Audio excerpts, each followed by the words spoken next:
Wow. This is one of the best looking audiences I've ever seen at NYU. Congratulations, everyone. My name is Diane Yu. I'm Chief of Staff and Deputy to President Sexton, who is traveling in Asia and couldn't make it back to give you personal greetings. But on behalf of John, I'll give you a collective hug for the holidays, and thank you so much for coming to this exciting event.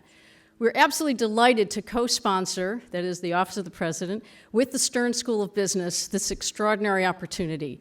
You will hear shortly from one of the most celebrated business executives in the world, from the most dynamic business journalist in the world, and we are really delighted to give you this opportunity. It's my great pleasure to introduce to you Adam Brandenburger, who is going to be your MC tonight. Adam is a professor here at Stern. His focus and concentration is on game theory and business strategies. His book, Co-Opetition, which he co-wrote with Barry Nebeloff, is one of the best regarded books on business strategies and has been translated into 16 languages. He also counts among his many awards and honors the Outstanding Stern Professor of the Year for the MBA program and a Stern Teaching Excellence Award. He's also given great service to the university in many incarnations, as well as to the Stern School. So it is a tremendous honor to welcome someone who's born in London, educated in Cambridge, was at Harvard Business School, had to make a stop, but realized the great intensity, excitement, innovation, and challenge that only NYU has. So we are very happy he's made his home here. Please welcome a man who, as Oscar Wilde once said, has no redeeming vices, Adam Brandenburger.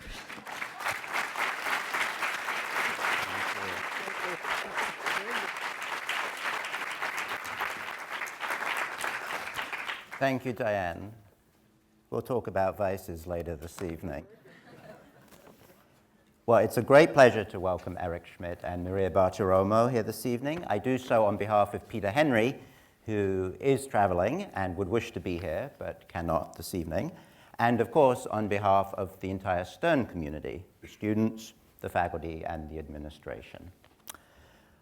In just a few moments, Maria and Eric will engage in conversation, and then in a while we will turn to question and answer discussion involving all of us in the room. Let me say a few words first, though, about Maria and Eric. Let me start with the true host of the evening, Maria. Maria Bartiromo is the anchor of CNBC's flagship programs, Closing Bell with Maria Bartiromo, and Wall Street Journal Report with Maria Bartiromo, both of which, as we all know, are aired globally. She is undoubtedly one of the most recognized journalists in the world today, with an extraordinarily long list of accomplishments to her name, to which I shall not do justice. But I do want to pick out one, which is very pertinent to this evening. Maria earned an Emmy, let me be precise, her second Emmy, for a 2009 documentary she made called Inside the Mind of Google. So it is particularly fitting that Maria is here this evening to talk with Eric. Maria is a very close friend of NYU's, having graduated from NYU. She's a member of the Board of Trustees of the university. May I say, even more prestigious than that is that she's an adjunct professor at NYU Stern. Actually, I'm not sure if I am allowed to say that. Thank you. I want to set a little context by saying that the last time Maria was here with us in this auditorium was in late August of this year to kick off a 3-day intellectual summit that many of you have heard of, called Launch 2011, designed for our incoming MBA class. And the summit put on the table many of the biggest issues facing the world today, whether they be business, political, or social. And those issues have continued to shape a lot of the conversation here throughout the semester. And what company is at the center of just about every big issue you can think of? One of the leaders of the information age, namely Google. Eric is executive chairman of Google. In his previous role of CEO, he oversaw the extraordinary rise of Google from 2001 to the present. Among his many activities beyond Google, let me single out his service on the President's Council of Advisors on Science and Technology, and that he is a trustee of the Institute for Advanced Study in Princeton. Eric has the ultimate blue chip list of Silicon Valley firms on his resume, having worked at Novell, Sun, Xerox PARC, Bell Labs, you name it, prior to Google. I do want to spend one final moment on Eric's educational background, and you'll see why in a moment. Eric has degrees in electrical engineering and computer science from Princeton and Berkeley, and since research is one of the things I'm supposed to do, I did look into whether Eric had completed his requirements for each of the degrees that are listed. And to the best of my knowledge, he has in fact completed the requirements for each of these degrees. And this is a somewhat touchy matter to professors, but it works out well since we now know, based on my research, that Eric is in fact living proof that you can ascend to the very pinnacle of Silicon Valley without dropping out of school. Maria, Eric, welcome. Thank you so much.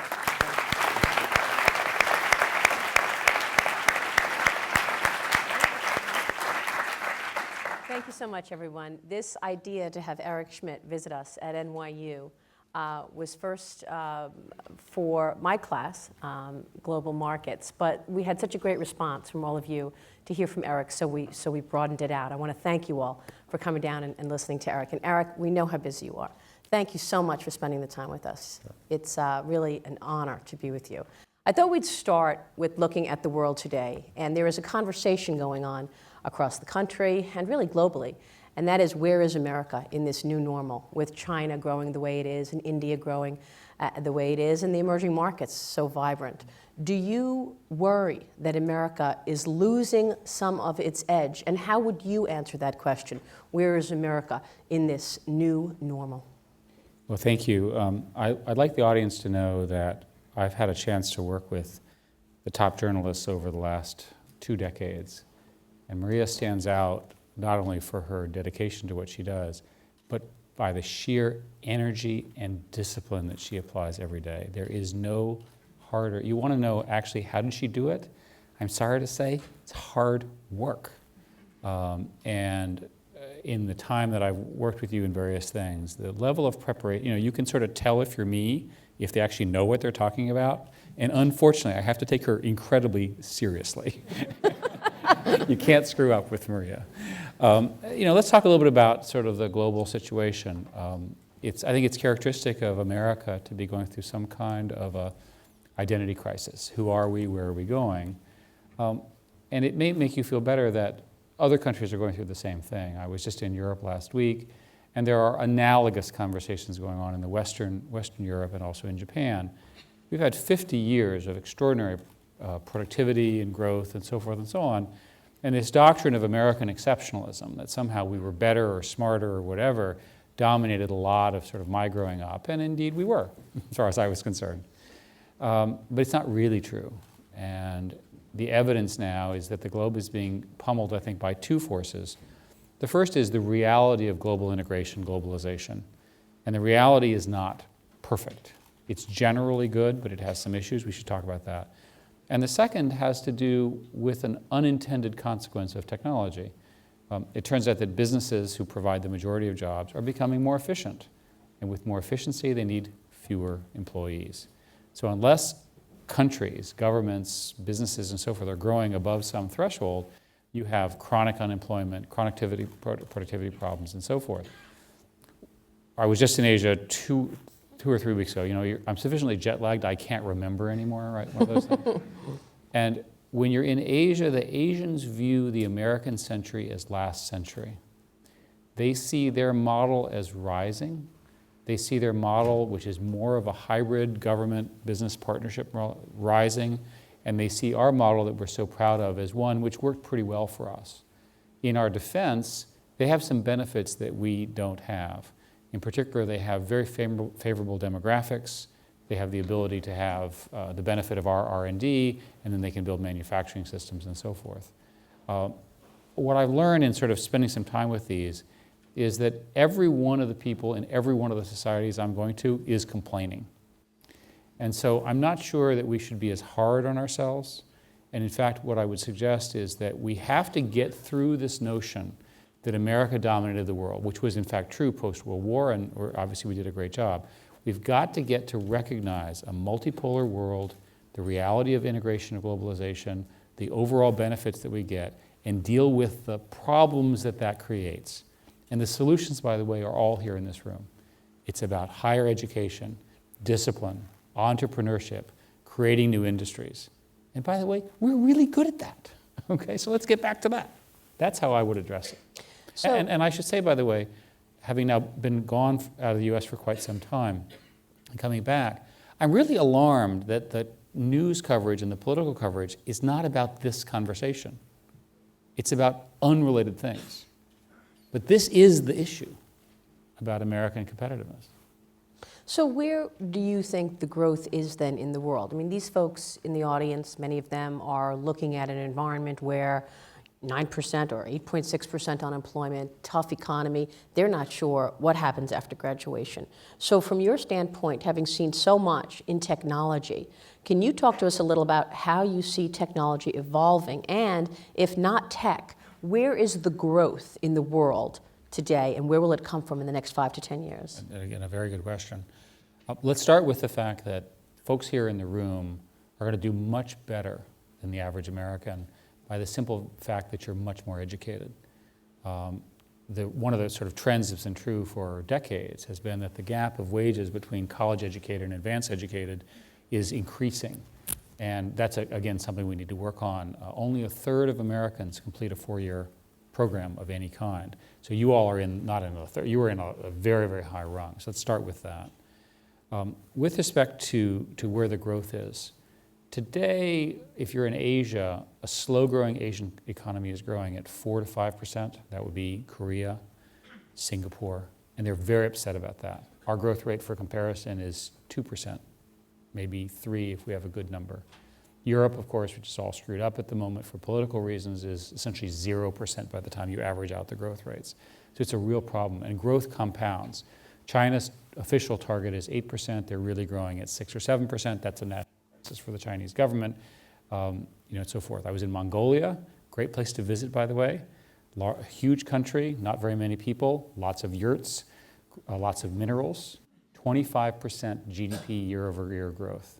That's a country you should move to. Wow. Right? Move to Mongolia. The business opportunities will be fantastic, and the food's actually pretty good.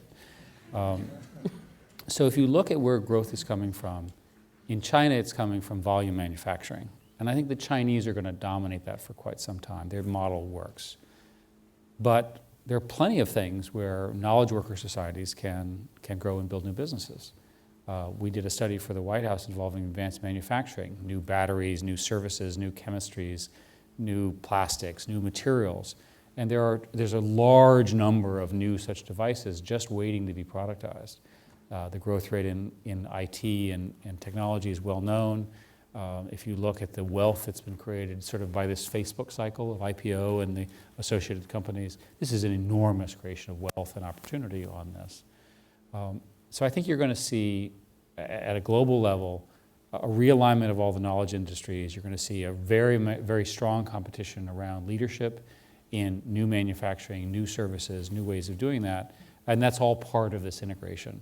Over a 10-year period, these economies will become even more integrated. They just are naturally, and I think that's a good thing, because ultimately it helps make the world safer. Fewer wars, fewer deaths, all the things we really care about. I want to ask you a little about entrepreneurialism, because I know that's something that we all care about, and many of the people in the audience probably have ideas on that. But let me stay on technology for a moment.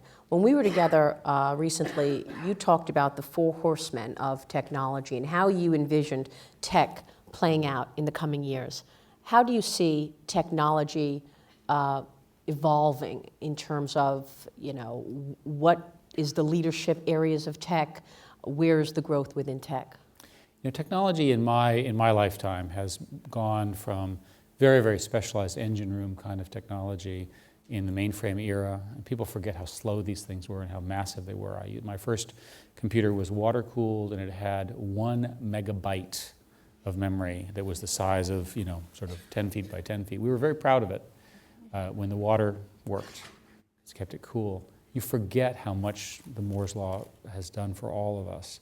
Today, of course, you have that kind of computing, a gazillion times in your latest smartphone. And this will continue. Moore's Law drives this. It doubles performance roughly every 2 years.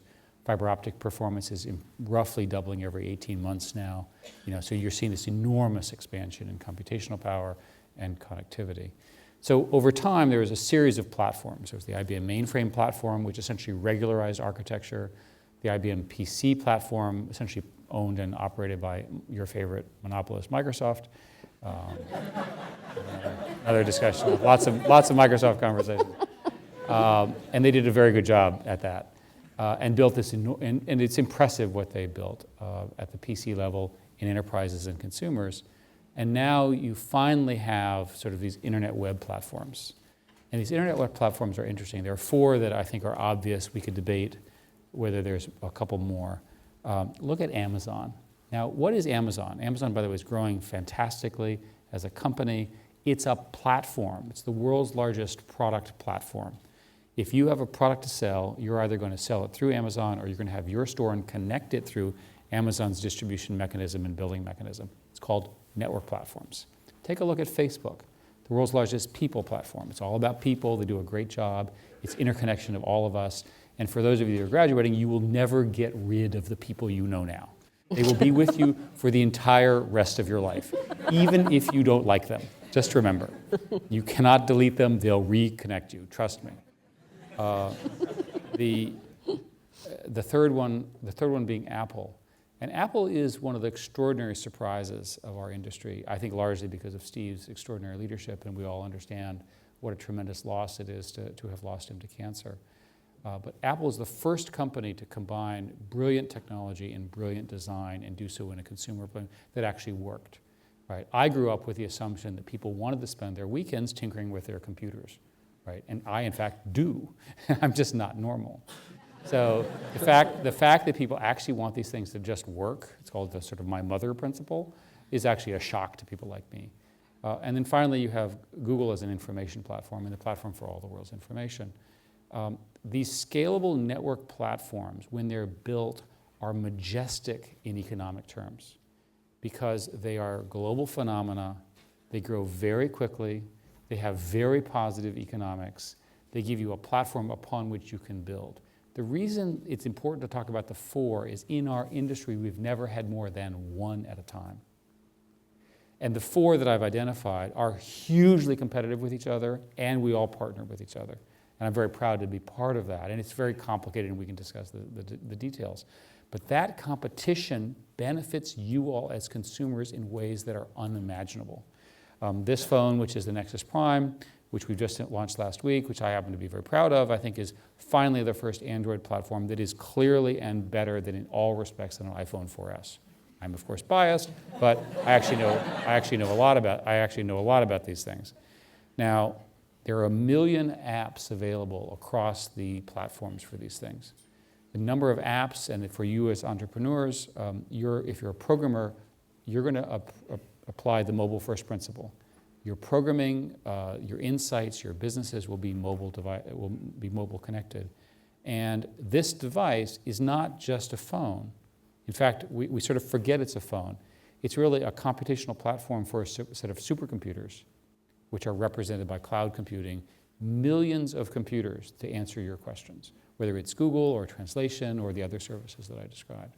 There are other contenders for these platforms. Twitter is a contender. Netflix is a contender. But the lesson to be learned, and when we talk about it in business school, it's important to establish that in technology, if you can find a platform and really make it beneficial to the consumer and to the partners, you can grow a very big company very, very quickly. And it's very exciting. So do you envision just more platforms, more vehicles to bring people together in a number of ways, whether it be shopping, whether it be... It's very hard to predict.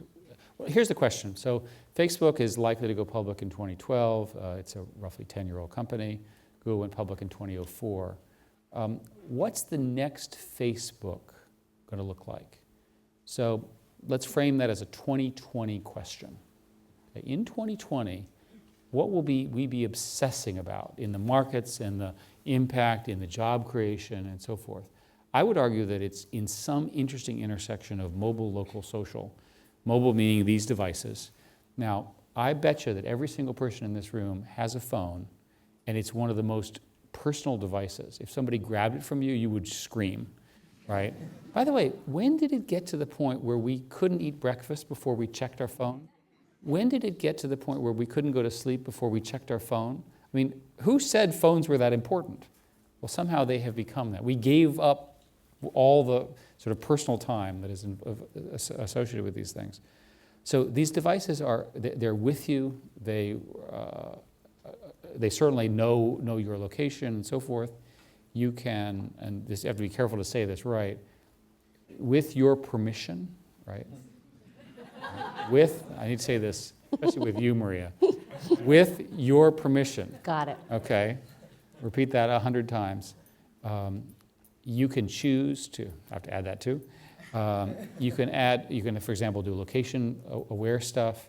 It can introduce you to where you're going. In fact, there's technology that can do predictive estimation, where we can predict where you might go, again, with your permission. We can even, what's interesting, I have to add that about 100 times, as I said, if you have enough people who choose to do these kinds of services, you can do algorithmic things like within a few hours you can see and predict that there's going to be a traffic jam because you roughly see where people are going. You can imagine situations where you can look for crowds or flash mobs, and you might be able to detect them. So there's all sorts of ways where this kind of information could generate interesting or perhaps useful business facts. From a business perspective, think about e-commerce. Now, my view is that one should do all your Christmas shopping online, but I, of course, am biased. But Do you do all your shopping? of course. Okay. I mean, everything's available online, isn't it? What's something that's not available online? Another human being that you care about, but that's sort of about it, right? Everything is available online, especially through Google, but that's a separate. So don't need to turn it into a Google ad. So think about commerce, and so here we are. We're in New York, and we're walking around because it's a pedestrian city. We have this device, and it discovers that you need, a new suit or new pants or whatever. It says, we know your size, and you've told it all of this with your permission, all that. And you go along, and it says, I want to know, is this a store on the left, a store on the right? I want to see the offers. I want it to tell me to turn left, turn right. I want it to tell the store ahead of time I'm walking in, tell me my size. I want the person in the store to hand me the good. And I take my phone, and I do what is called tap and pay. There's a chip called the NFC chip, which is a secure element, which allows this thing to be better than a credit card from a security perspective. You tap it, you walk out with your product. Velocity in business is always a way to make money. If we can make those transactions faster, we're going to have a lot more people buying things, which is always good, and we'll build a whole new industry. So what's the downside of what has happened in all of these advances? I mean, you said so much with your permission, and the idea, of course, is suggested that there's no more privacy. What have we lost as a result of what we have gained in this advancement that we've seen? Well, many people believe technology is technology neutral. I want to be clear that I actually think that technology as currently implemented has a somewhat positive bias. That ultimately these solutions tend to promote people, because people are naturally social, they naturally are good, they naturally care about people. And so on balance, these are good things. There are obviously all of the issues around people using this technology for bad things. You can use Google Maps to do something wrong. You can use your phone to do something wrong, et cetera, et cetera. On the privacy question, the evidence is that people are quite comfortable with disclosing a lot of information about, and voluntarily information about themselves. So it looks to me that we have to sort of face the fact that people are going to be more public, and they're choosing to do so. We need to make sure that the people who don't want to be public are properly, their rights are also protected. And this is something well above my pay grade.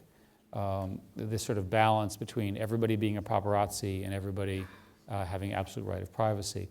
And what I will tell you is each government is addressing these things, and they're different, and they're being addressed in different cultural ways. Here's an example. In London, if you're walking down the street, you are highly likely on a camera. And they worked through their system as to who gets the rights for that camera, right? So the answer is it's the police and so forth and so on. Now, how would you feel if New York adopted the same rules? I would say the average American would go crazy over that. You know, it's a complete violation of our cultural norm, right? So that's an example of over the last decade, and yet there's a lot of evidence that it's helped with crime. So nobody likes crime, so why don't we do it? Well, because it violates a cultural norm. And you'll see if in a dictatorship where the people don't trust the government will do that without their permission because it's so easy to do this. And it'll differ by country. Mm-hmm. And I feel like in New York, we are following London, by the way, in terms of all of the cameras in New York. It has definitely But the question increased. is, I want to know who has the rights to do that. So most citizens, when you look at the surveys, are perfectly happy to have the government have information about this because they trust the government. Now, we can have a long debate as to whether they should, based on the history of J. Edgar Hoover, but all of you have studied that. He's no longer with us. But nevertheless, the average American trusts the police functions in America, and they don't trust this kind of information in private hands. They think it might be misused. And that's ultimately what the studies indicate. Let me switch gears and ask you about your own career. You had a great career before Google. You didn't have to go to Google. And I remember you telling me once on your first interview, or one of your first interviews, you had these two young people saying to you, Boy, were they obnoxious.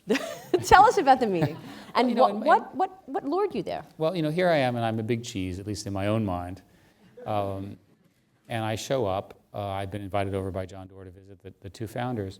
And they had put my picture up on the whiteboard, and they had my resume. And they decided to grill me, which is not the normal thing you do with somebody at my level, I thought. Me being the big cheese here. And they grilled me for an hour and a half. And I grilled right back, by the way. And we had the most amazing conversation. They disagreed with everything I was doing. I, of course, disagreed back. And I knew when I left them that I would see them again, that I would get somehow involved with the company, which ultimately I became CEO. We looked back 6 months after I started in the company, looked back at their arguments, and I hate to say that they were right and I was completely wrong. The reason we bought YouTube depends on proxy caches, which is what I was using at the time, is so I could prove to Larry and Sergey I was right after all. YouTube, the entire strategy of YouTube depends on the stuff I was working on that they did not like. And, you know, so you remember, right, these sorts of things. And what I would tell you as a sort of a career piece of advice is that there's this notion in universities and in America that you have to be an expert in something, you have to have a career, you're the world expert in this, and so forth. I would say that it's more important for you to learn who to hang with. That almost every success I see now, with a few exceptions, is really a team, and that your life will be much more successful if you choose the most fun, most entertaining, most committed, most dynamic, most challenging team members in a professional context. Because then you will sink or swim together. You'll have the social component. And by the way, this is why cities have emerged. You all are too young to remember the sort of New York, drop is dead kind of a thing. And when I was growing up, the suburbs were everything was at. But if you look at what's happened, people are social. Cities are now quite livable. Everybody's interconnected.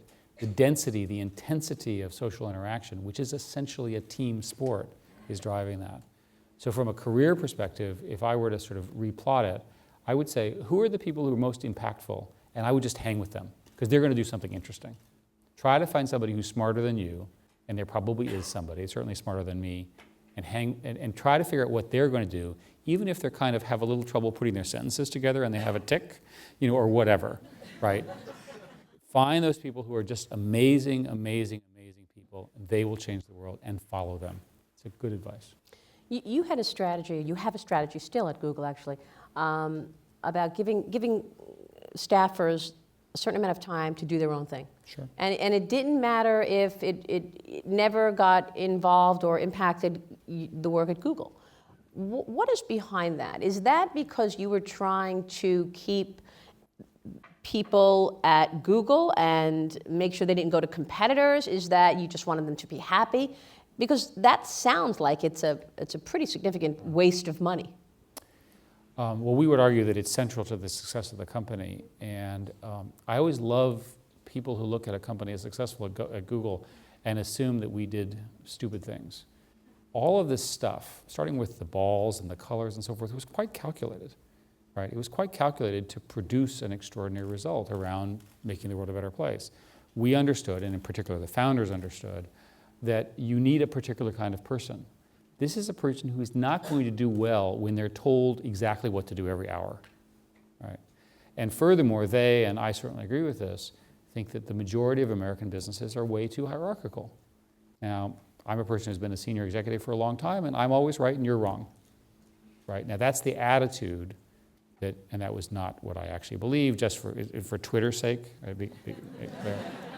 You have to make sure that if you give a 140-character quote, you have to make sure you put the disclaimers at the beginning. Welcome to the new world. If I go back and I think about sort of the kind of people we were able to hire, they are people who wanted to do something. So Larry and Sergey and I went to visit Warren Buffett, who I admire a great deal. And the generic question was sort of, what is your success like? It's a good lesson. He said, I hire people who would do what they're going to do without me. And I said, He said, that's why we have an entire corporate overhead of 14 people, all of whom are in compliance, basically. Right? So he doesn't, everybody else is sort of doing their own thing, and he's around to sort of help and chat and play cards with. He's obviously a very shrewd investor, but his management strategy is the correct one. Don't work with people who you have to tell them what to do. Work with people who would naturally do it anyway.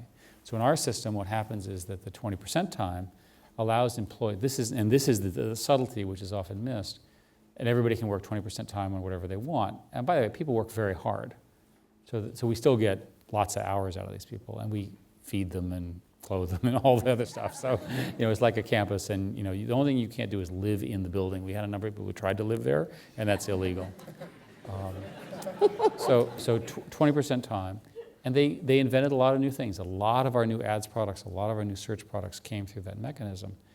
But the real reason 20% time matters is you get some mid-level manager, and many of you will be this, and you'll be tempted to go to this team and say, my boss is threatening me, and my product is late, and I need you guys to work incredibly hard and work all weekend and so forth and so on. And you need to do exactly this, and the manager is in a panic. And the employee can look at that manager straight in the eye, completely legally, and say, I will give you 100% or more of my 80% time.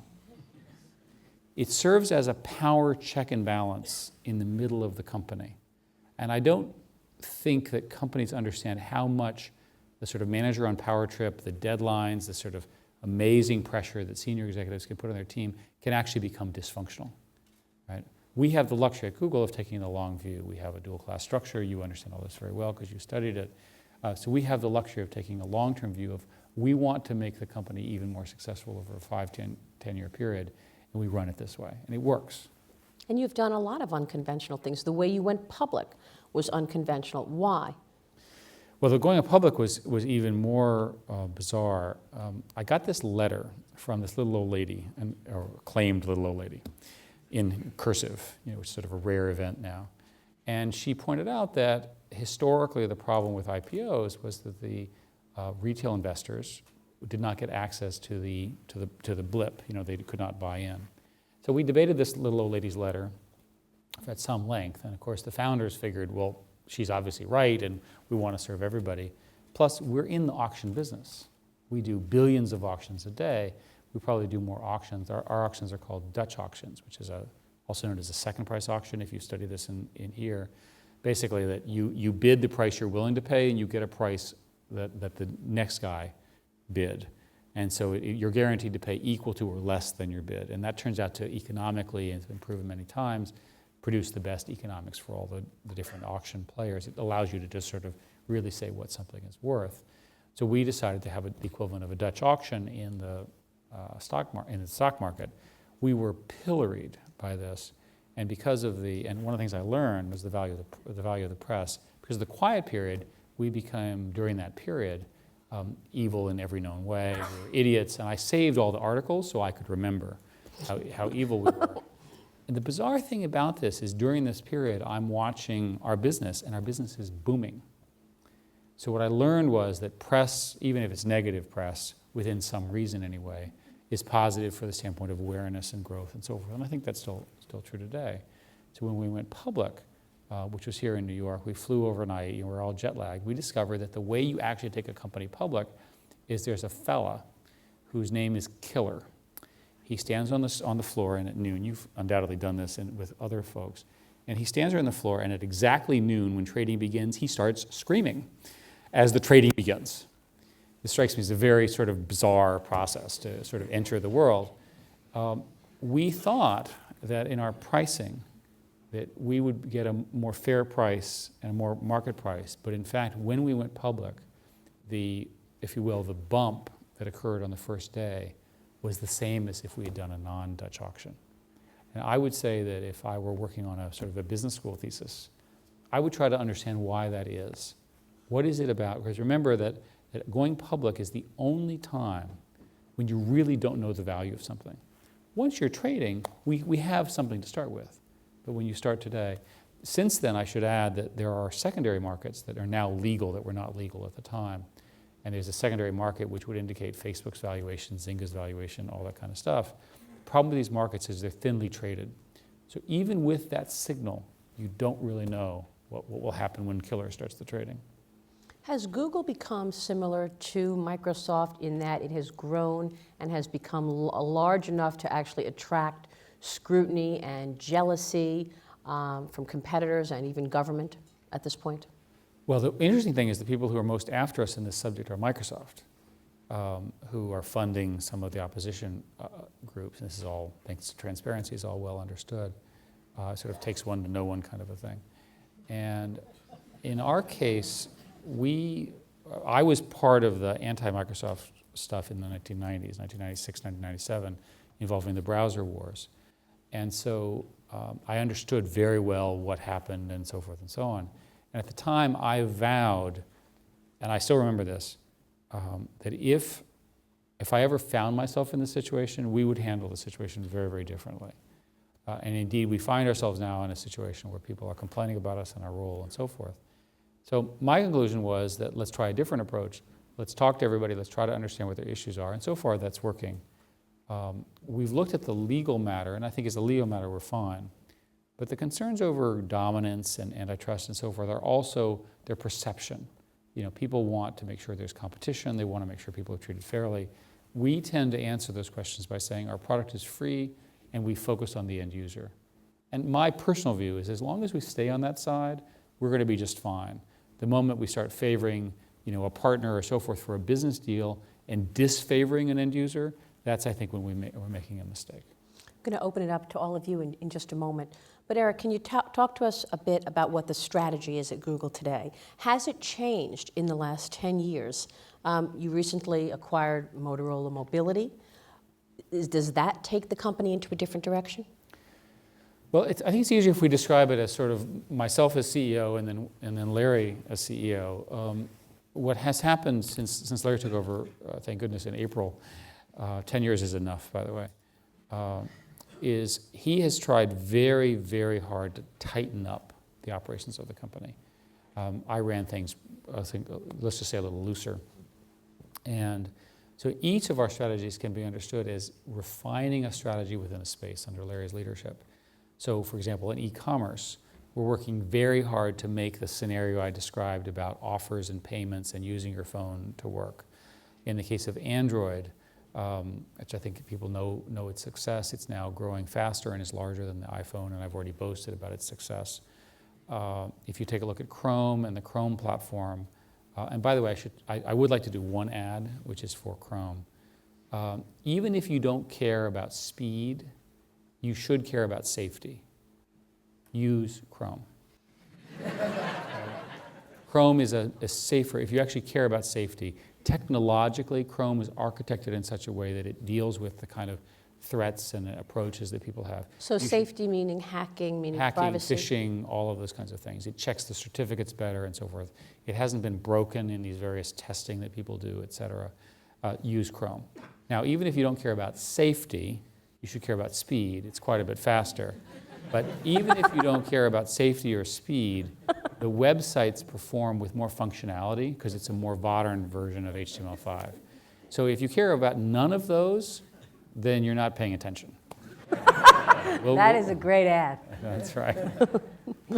So let's open it up to questions, everybody. We have. But just to finish the one. Yes. So Larry has organized in these groups, and I think you can see like each of the acquisitions and partners are really in the context of the e-commerce opportunity, the mobile opportunity, the Chrome browser opportunity, the search opportunity, and the advertising and display businesses that we're in. But the advertising and display business, that's the bulk of the business. Oh, absolutely. Well, if one of the rules I would offer is if 97% of your revenue is in something, you better love it.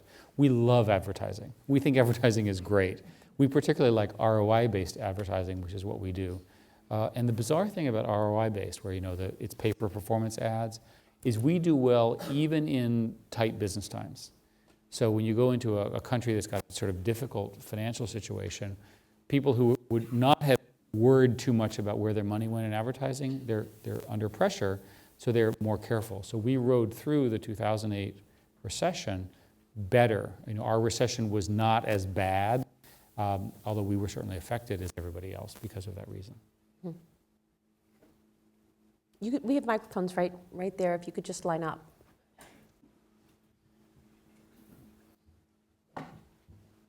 Good evening, and thank you, Eric, for coming to NYU and talking to us on behalf of Stern. I'm really honored to meet you, and I'm your biggest fan ever. Thank you. By the way, NYU is a pretty amazing force within, and I was interested in studying this and getting ready. I did not realize how global the student body is and how much of a force you have beyond the East Coast. I think it's congratulations to you all, and particularly to the faculty and to what they've built over time. It's really a much broader global institution than it was when I was hanging out here, when I was your age. So go ahead. My question to you is that recently I was at a doctor's office, and he was talking about how Google is hurting his business. And he said that this woman went to him, and she had an argument with him, and she went and wrote so many reviews, like negative reviews about his business, and it's hurting him. And I know that people, like my boyfriend just went to the psychiatrist. He's like, let me just Google this guy, and he Googled him up straight away. And he's like, he wanted some credibility from Google about a doctor, who's practicing for 17 years. So how do you see Google in a way that it can help businesses as opposed to hurting businesses, and especially like doctors who've put in years of studying behind, their practice? It's a great question. And it's a great question. And by the way, that scenario occurs in many professional services where people understand that they're one dissatisfied customer away from some kind of a reputation crisis online, and they really do depend on it. We hear this over time. We've debated this a lot. First place, we want to hear the good and the bad feedback. And some people have a lot of free time, right? So they have a lot of opportunity and they're angry, or they have a lot of free time, or they're just sort of crazy, whatever. They just sort of want to keep whamming at this, and somebody can, in fact, be maligned. We want our products to be architected so that there's a right of response, that fundamentally people can say, this is wrong or this is crazy. We also believe that crowdsourcing the feedback and having people good people seeing that this person's being maligned, they should be able to comment on the bad person's reviews. You as a consumer can see that there's somebody plugging it. I was looking at a site last night. I was having a problem with a piece of software, and every second query that I saw, answer that I saw in this particular blog was buy this product, buy this product, buy this product. It's obviously an ad. I'm not that stupid. So I think we're going to see all of that. My personal view is that there will eventually be some form of reputation management of people as well as businesses. In other words, let's say for purposes of argument that nobody would be here. You've got some person who has a lot of free time, and all they do is say nasty and false things about everybody. Well, we should eventually be able to rank that and rank their answers lower, include them, but rank them in a way that they're not seen as quite so relevant, because we can detect these people are sort of off their rocker. Right, and that's the first result that comes up under his name. And he was like, how do I fix this? And I was like, search engine optimization. You need to get the Google crawler to come up to better website. And he's like, what's that? Do I need to give you my website coding to actually fix this? So I guess... Yeah, it's an ongoing problem, but I think society as a group will help police this. Okay, We've seen a lot of benefits from crowdsourcing feedback, people liking and disliking things, and so forth. Hi. Hi. Well, thank you again for coming in. It's very exciting to have you here. I'm curious to hear your thoughts on where you see the tech patent war going, where you have basically all of the large tech firms suing each other every time that anybody does any sort of innovation. I'm wondering where you see this, how you kind of see it playing out. Let me get actually upset about something. There is a Please court do. that I did not. There's a court that I did not know existed. Anyone here know about the ITC patent court? Anybody know what that is? We have one person. News to me. This court was set up in the 1930s as a result of the Smoot-Hawley Tariff Act, and it can stop the importation based on evidence of patent infringement. Its activities have been narrowed by a series of Supreme Court activities. But through a series of steps, which started with Nokia suing Apple, and then Apple suing HTC, it's possible that a large number of Android phones will be not importable into the United States in the next week, even though the patent questions are unresolved. And that essentially eliminates choice. So that's an example of sort of the bizarre situation. The mobile phones, there was one estimate that 200,000 patents may read on the computational platform that these phones exist. Our solution, of course, the way patents really work is it favors big companies, because big companies can have enough money, in our case billions of dollars, to buy enough patents to end up in a situation where we have mutually assured destruction. If you sue us, we'll sue them. This all strikes me as very anti-innovation. A company like Google can support this because we have lots of lawyers, lots of money, so forth and so on. We can fight these wars. But what about the small entrepreneur who finds themselves caught up in one of these issues where the patents were overbroad or they're unclear? There's been some improvement in patent legislation, but there's a lot of evidence that, especially in software patents in the last 20 years, I happen to have one, so I know this, that the quality of standards is pretty low.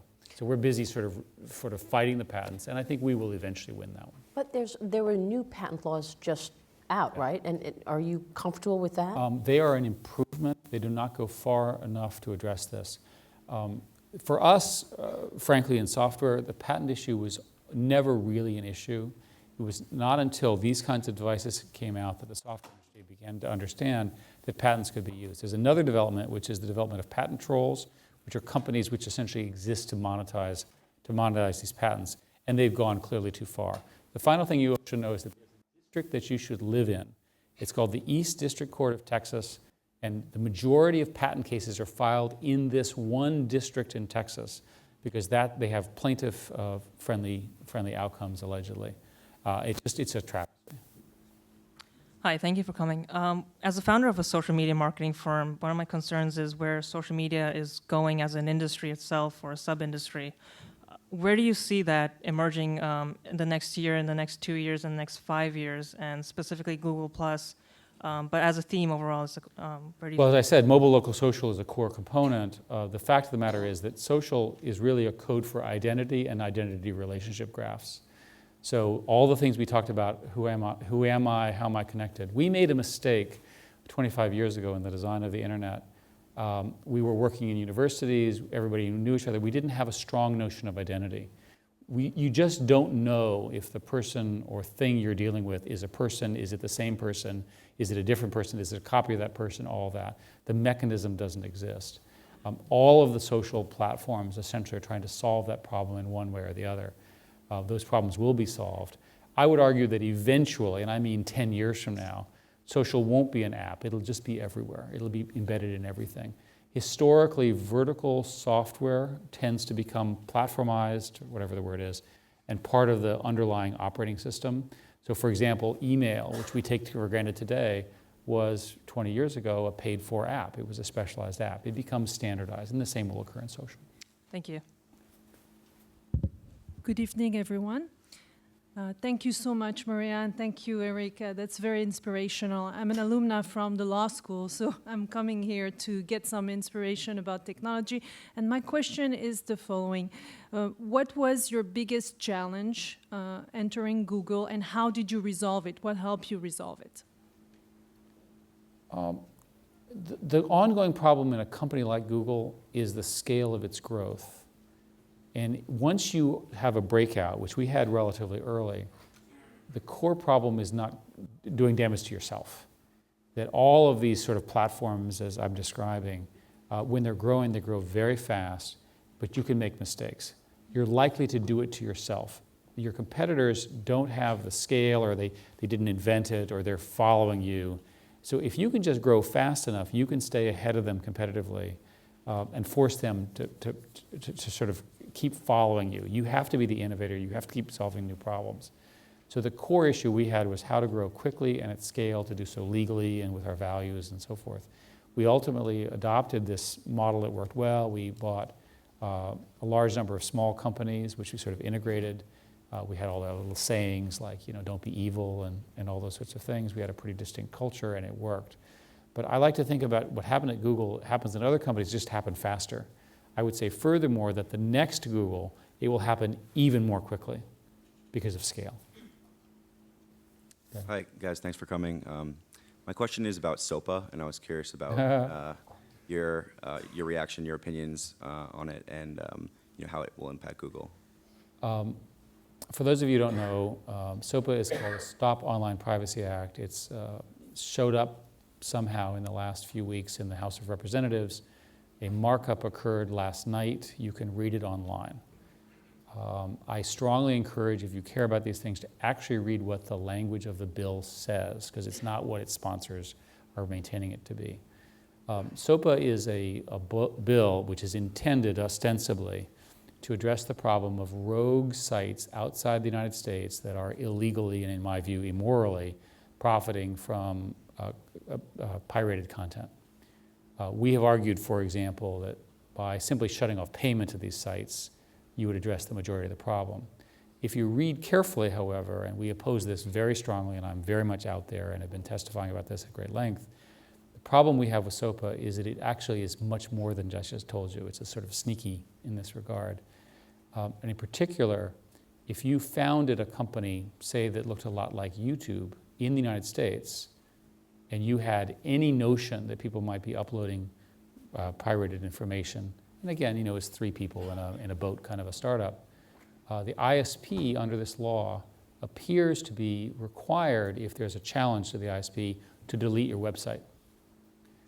We were in the White House yesterday with a whole bunch of venture capitalists who testified to the White House, and I assume truthfully, that 80% of the funding for entrepreneurs in social networks and so forth will dry up if SOPA is passed. So now there's a huge food fight over this. I think, frankly, that the internet community was not paying attention, busy doing other things. There's a lot of evidence that this would shut down entrepreneurship. You asked about Google. Google will be fine. The reason is, as I said earlier, we have lots of cash, lots of lawyers. We can figure out a way to do this. It's a bad law for innovation. It also sets a precedent of filtering in terms of technically deleting entries in the DNS that will be used by other countries to filter conflict. Another example, in SOPA, the standard that they use is it attacks a site which is dedicated to, the language is dedicated to copyright infringement. Well, there are plenty of sites outside the United States which happen to have copyrighted infringement information, but they also have useful information like free speech and freedom of expression kinds of things we care a lot about. What's the standard? Right? Furthermore, they're run by a person, sorry to be technical, they're run by a person who's honest, but the stuff is user contributed. How do they police it? So it's an inversion of the social networking model, it's an inversion of the user-generated content model, and there will be a big fight over this. It looks like it's going to come out of committee today, or I guess tomorrow. Before we move on, while we're talking about piracy, can you talk a bit about China in terms of how that situation changed? I mean, Google left China and operated in Hong Kong. We moved to the other China. To the other China. One country, 2 systems. We like the other system. We don't like this system. We like that system. So will that system ever change, the bad system? What are your thoughts on China today? Well, the Chinese government does not believe they're going to change their rules. We are optimistic that as the pressure from Chinese citizens, and Chinese people are very smart, and they care about, they're similar to us. They care about people like Lady Gaga and things like that. Graduate, right? They have their own sites. They have something called Weibo, which is a Twitter. They have Baidu, which is like Google. They have a Facebook and so forth. And information is getting out on Weibo. Absolutely, absolutely. So they're going to struggle with this censorship regime. We took the position that we just couldn't take it anymore. China is the only country in the world today which has active censorship. And it's actually illegal to describe it, so I'll do my best without violating their laws and endangering our employees. It roughly goes like this. The mayor's son has been arrested. The mayor or his assistant calls and says, you are to delete that from your index right now. You can imagine the other things that happen. Unbelievable. Thank you very much for being here this evening. I have a question. There's an online petition right now that has over 200,000 signatures to get Google to leave the Chamber of Commerce because the Chamber of Commerce has a different value system. And I was wondering if you know about the campaign or if it's you were surprised that Google is at the center of a moral campaign. We're so used to being at center of moral campaigns that I was not surprised at all. The Chamber of Commerce has helped us in some areas. So as an example, we had a big food fight as to whether I was going to meet the Chinese Prime Minister. And the Chamber, why it's so exciting for them to meet me or vice versa is beyond me. And the Chamber of Commerce actually intervened on our behalf, I think representing good American values and so forth. There are plenty of other things that we disagree with them on, but I'll let the petition continue. See what happens. Go ahead. So I have had 2 Gmail accounts now because NYU is now Gmail. I've got 3. Yes, by the way, thank you very much. Gmail. Our only error is it's free. You know, think of all the money. Think of all the money. Well, we I could just make. paid more money for more space because I was running out good. of space. Now you figured out and how so, we really and make I love money. all that. And I love my Google Calendar. And now you guys are making me do this new look, which I hate. But I sometimes I love like users. You know, you can go back to the classic look. I've been trying, and then it keeps like telling me when I log in I have to go to the new look.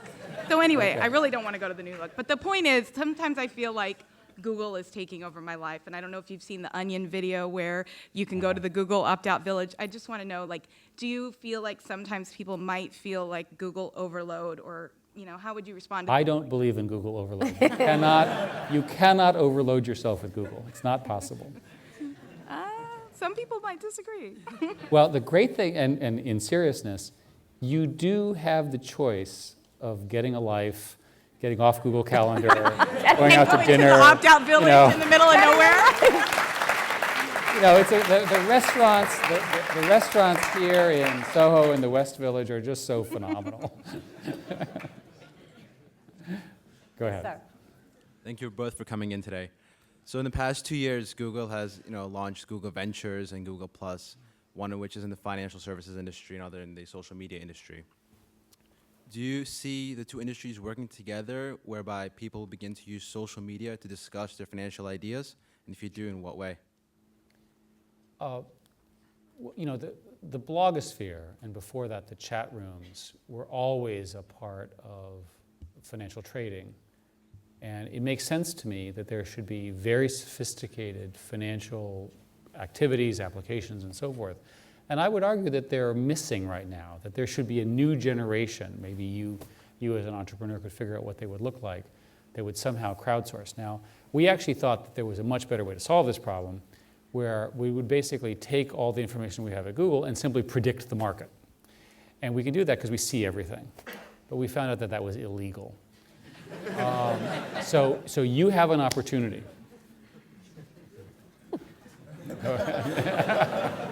Hi.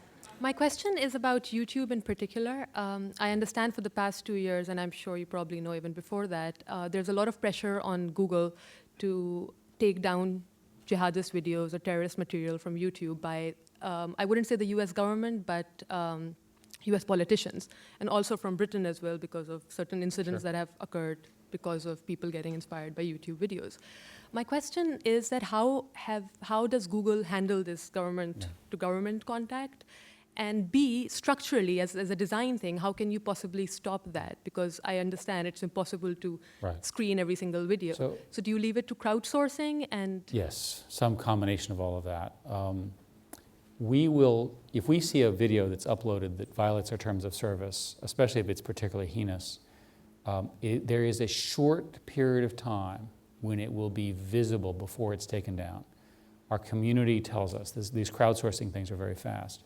Now, there's a legal question here of during that period before the first person complains, what is the liability, the contingent liability that we as a firm carry in this? And we argue very strongly that we can't watch every video. There's 48 hours of YouTube video uploaded every minute, and that number is increasing. And our takedown policies are very, very rapid. If the governments decide, in my view foolishly, to ban that, they again have to fundamentally ban all end-user generated content, because a video is also an app, right, and so forth and so on. And I think this is where everybody gets very uncomfortable in the law. In other countries, what we've done is we'll do, and by the way, I've learned that each country is different, so there's no single answer. We'll do per country blocking, IP blocking, or site blocking, depending on the law. So for example, in Thailand, there's a very, very aggressive law about defaming the king. We're very respectful of that, and we have to, it's the law, it's also their culture. In Turkey, which I know a lot about, Turkey decided that it was not okay to have YouTube at all because there were plenty of videos which were critical of the military government, right? And we argued, and eventually they turned it on. Pakistan, we've had similar problems.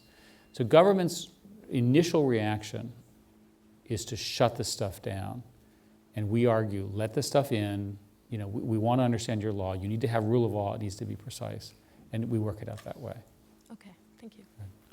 Thank you again, sir, for coming. Sure. You have said, as a lot of people as well, the way out of the financial recession is going to be entrepreneurship of some sort. One concern I have, and I think a lot of business students and college students have, is that the average price of education has gone up at a rate that is somewhere around 10 times that of inflation. Yeah. Inflation of education has been higher than average inflation in America. That's been true for 25 years. Yes, sir. So the average college debt that we're dealing with, or graduate school debt, is in the context of $250,000. Yeah, so when we're at that point in our lives, when you're, say, in your late 20s, and a good time to go out there and start your own business and take those risks, the ability to do so is very, very hard, especially if people are somewhat more traditional, let's say, get married and may have children. So the concept of having $250,000 in debt and then also no income source, is there some way the government maybe should be more involved, or private corporations should get more involved in this action in order to try to deal with that disconnect? I'm one of these people. Well, first place, all of us have ideas of how the government should spend its money. The good news is, since we are willing to spend an infinite amount of money over the amount of money we're taking in, it sort of doesn't matter. So, I mean, you know, we're having an argument over $1 trillion deficit. Why not 2? Or 3, or 10, or 20? I mean, is there some number that's so large we can't add the zeros and write them in the document because we didn't have that many fields? Sorry, I digress. It seems to me that the highest priority of government spending should always be about the knowledge, the knowledge capability that we have as a society. And that should be the first thing we focus on. That the other systems we have, which are very important, transfer payments and so forth and so on, are less important than the investment in the knowledge and training and opportunity for people who will ultimately create that. That is my view. Right, so I would prioritize it first. Somehow it's always last. We love to build a new aircraft carrier, right? And aircraft carriers are beautiful. We have 11 of them. The next one that has the number of aircraft carriers is 2, and it's Italy, by the way, just so everybody understands. So it's true. Look it up. It's on Google. So my point here is, if you're going to, since you have to make hard choices, let's prioritize education first. But they're in not, all sorts of ways. They're not prioritizing education in Washington. Well, but you know, guess what? We get the government that we voted in. It's a democracy, okay? We as citizens voted for these people. So start thinking about what we could do to get people to do the right thing. And the right thing is ultimately an investment model. And just, again, another digression. Watching the television, thinking about this, everybody gets mad and starts screaming at the television, except when Maria's on. When I look at the debate, I want, instead of having all the he said, she said kind of stuff, what I really want is I want to see a plan for growth. Just tell me what it is. By the way, why don't we have a couple, and why don't we debate them and pick one? One, the right level of taxation is the right level of investment. Let's take a 10-year view. What's the definition of the future? It's in our world, it's our lives. In political life, it's the next election. 2 years. Why do you think you get these kinds of outcomes? It's our system. These are good people tied in a system that forces them to behave this way. Go ahead. Thank you. Thank you both for being here. Eric, you spoke about the average American trusting government, but not always necessarily trusting information in private. hands. To what extent do you view it as Google's role to change that mindset versus accepting it and finding new creative ways to continue to generate revenue? I think we accept it. I don't think that Google can really change people's perceptions. We can serve as an exemplar of how we protect your information, how we protect your privacy. We understand how important this is. But I think ultimately these are cultural decisions. And we have to work with what we're given. You know, people are going to spend their time on the things they care about. We want to make it easier for them. Thank you. Hi, thanks for coming. I guess recently you were quoted, like just last week, I guess wrongly, on Android development and how every developer should start developing for Android over time because of its growth. I completely agree with that. Yeah. Did I say no, that? I agree. There was like I think there was like an extra word added in like a popular that made it seem like a little more negative.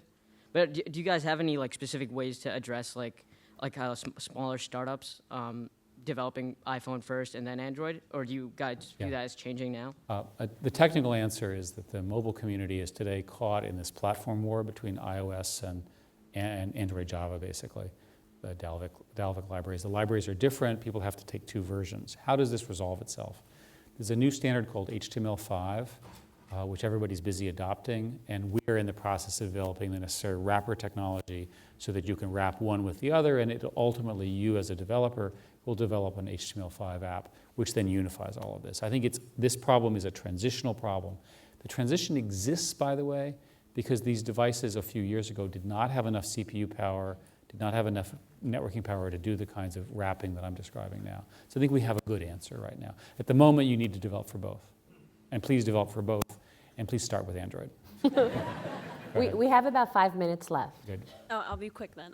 My original question was actually about SOPA, but I revamped it. But for as he mentioned with entrepreneurship, there's I'm in the entrepreneurship community, and a lot of the people I know around me it's more about emphasis on an exit strategy now than like generating revenue. As in like a lot of the startups that I know, their end goal is actually to like sell to Amazon or to sell to Google. Do you think that as innovation leaps become smaller and smaller, it's still possible to make the next Facebook, or it's just?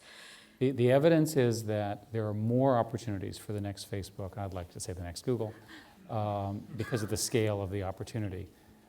The debate that you're describing was true 20 years ago, and companies were being formed to be acquired by Cisco, who was the great aggregator of the time in 1992, 1993, 1994, 20 years ago.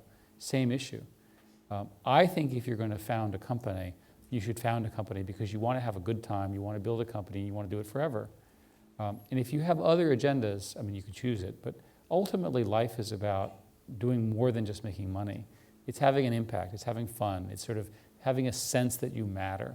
And the way you'll do that is by changing something, by really touching people. And I would argue that you have a greater opportunity. There's never been a time when the entry cost to form a company has been as low and as easy as it is today. Pretty amazing. Isn't it nice that you all are in business school? Yes, sir. I know you can probably just Google search this question, but beyond the sponsored links, how does Google rank its top searches? And for example, why is Wikipedia always one of the top searches?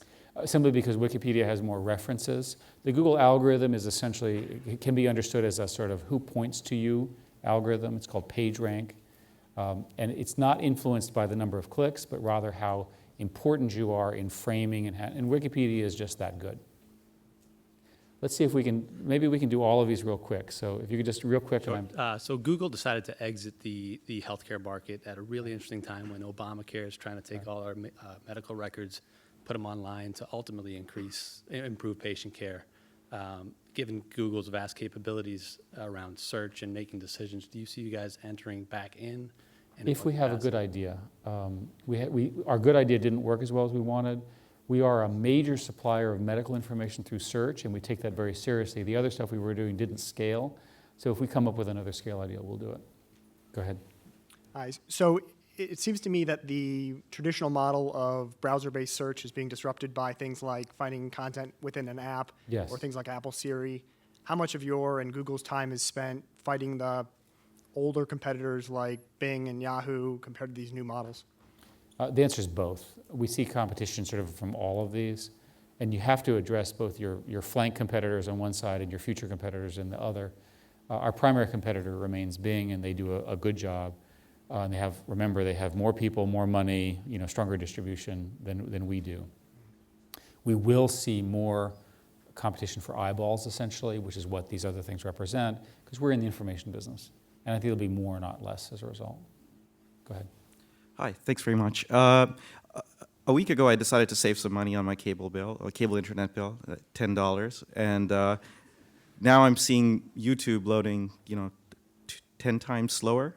So this question is really about net neutrality, and I'm wondering about what Google really thinks about the future of net neutrality and kind of like the free spread of information to people on there. So we define net neutrality very precisely as the operator, the ISP, cannot discriminate within a content type.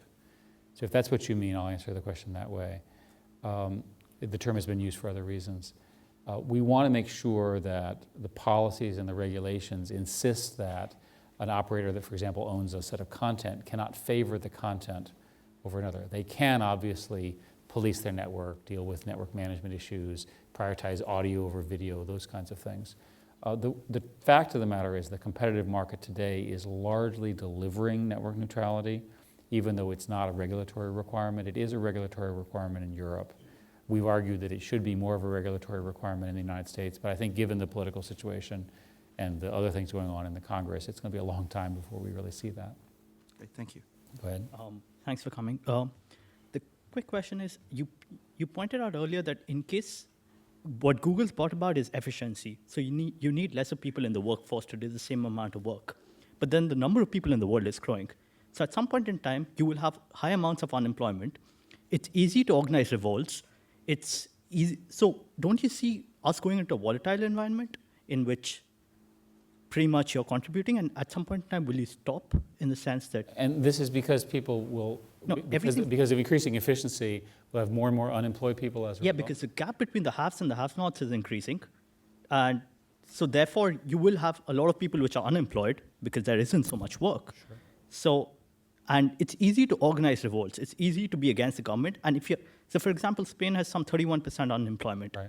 Well, presumably the government will change as a result of dissatisfaction in a democracy. But then so what you need is a job creation where the men needed, like lots of people are needed instead of technology, right? Because you need to employ 7 billion An alternative would be to have those people become more educated to be able to operate at the level that is required in a globalized world. I said earlier that the fundamental threat that all of these countries face is the consequences of globalization.